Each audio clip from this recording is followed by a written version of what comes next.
안녕하십니까. 방동영 강사입니다. 오늘은 개인정보 보호에 대해서 몇 가지 알려드리도록 하겠습니다.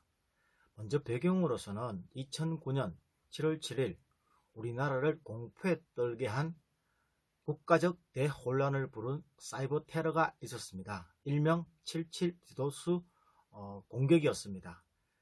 감염된 좀비 PC가 정부 기관이나 우리 기업체에 22개 사이트 전산망을 마비를 시켰습니다. 그때부터 정보 보호의 중요성이 사회적으로 대두되게 되었습니다. 우리가 우리의 정보를 잘 보존하여야 하는 것은 우리나라는 IT 강국이고 휴대폰 보급률 1위, 인터넷 사용 시간이 가장 많은 나라로 알려지기도 했습니다. 어른 아이 구분 없이 아침부터 저녁 잠들 때까지 휴대폰을 끌어안고 사는 포노사피엔스 시대에 살고 있습니다. 우리는 4차 산업혁명 시대에 살고 있습니다.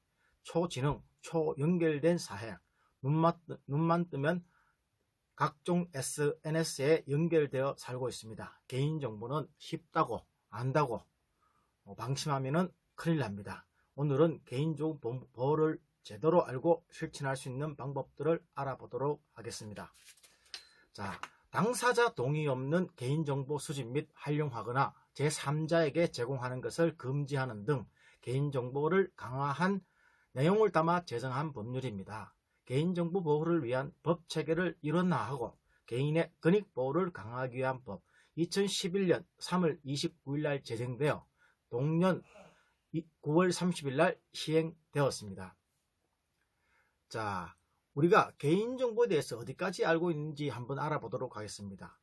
이름, 이메일 주소, 혈액형, SNS 계정, 계좌번호, 선호 정당, 위치, 근무지, 집주소, 종교, 지문, 보유 주식, 출신 학교, 병원 이력 이런 것들도 모두 개인정보에 해당이 됩니다. 왜 그러냐 하면은 개인정보란 살아있는 개인을 알아볼 수 있는 정보, 또한 다른 정보와 쉽게 결합해서 다른 사람을, 특정 개인을 알아볼 수 있는 정보이기 때문에 그렇습니다. 새 모녀를 살해한 사건이 발생했습니다. 아직도 개인정보를 잘 몰라서 관리에 소홀히 하는 사람들이 주변에 너무나 많습니다. 택배 박스를 해체한 후 제품을 꺼내고 나서 그냥 접어서 폐지를 수거하는 분들이 가져가기 쉽게 점퍼 모퉁이나 문 앞에 내다 버립니다. 택배 운송장도 있고 오토바이 킥으로 온 박스도 있습니다. 유성 매직으로 쓴 땡땡 식당, 땡땡땡 사장님, 전화번호는 010-1234-5678 등이 선명하게 적혀 있는 것을 볼 수 있습니다. 4월 10일 매일경제신문을 확인해봤습니다. 알코올 물파스로 내 정보 싹 지워, 세모녀 사건의 택배정보 삭제법 공유란 신문의 기사가 게재되었습니다. 무심코 버렸던 택배 상자 속 개인정보 보호에 사람들의 신경이 다시 곤두세워졌습니다. 운송장을 뜯어 찢어버리는 것만으로는 부족하다. 노원구 세모녀 사건 피해자인 김태현이 택배 송장을 통해 피해자의 주소를 얻었다는 사실이 알려지면서입니다. 김 씨는 피해자의 택배 송장을 통해 주거지를 파악하고 스토킹을 했습니다. 택배 퀵 배달을 사칭했습니다.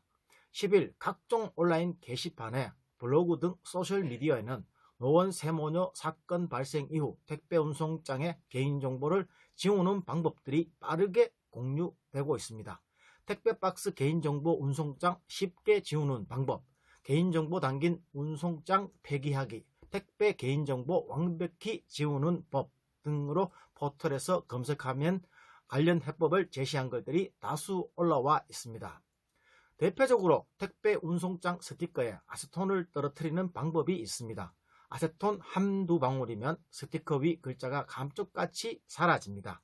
아세톤 대신 물파스나 알코올, 싼 향수 등을 뿌려도 송장의 잉크를 지울 수 있습니다. 시중에서 판매 중인 개인정보 보호를 위한 각종 스탬프를 추천하기도 합니다. 자신의 이름, 전화번호, 송장번호, 집 주소 등의 개인정보가 드러난 부분에 스탬프를 찍어 덧칠하거나 롤러로 문지르면 개인정보 제거 효과를 볼 수 있기 때문입니다. 종이 파쇄기를 이용할 수도 있습니다. 운송장 속 바코드를 제거하는 일을 빠뜨려서는 안 됩니다. 우정사업본부에 따르면 이 바코드에는 눈에 보이는 개인정보 못지않게 택배 관련 모든 정보가 들어있다 때문에 휴대폰 등으로 바코드 리더 기능을 실행한다면 바코드 속 개인정보를 모두 읽어낼 수 있다.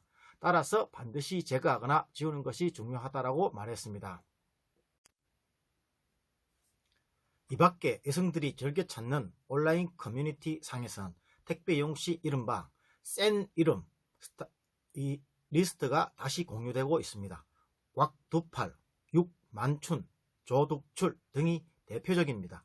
택배에 노출되는 이름부터 아예 남자로 보이거나 강한 이미지를 풍기는 것으로 지어 범죄의 대상이 되지 않으려고 하는 목적에서입니다.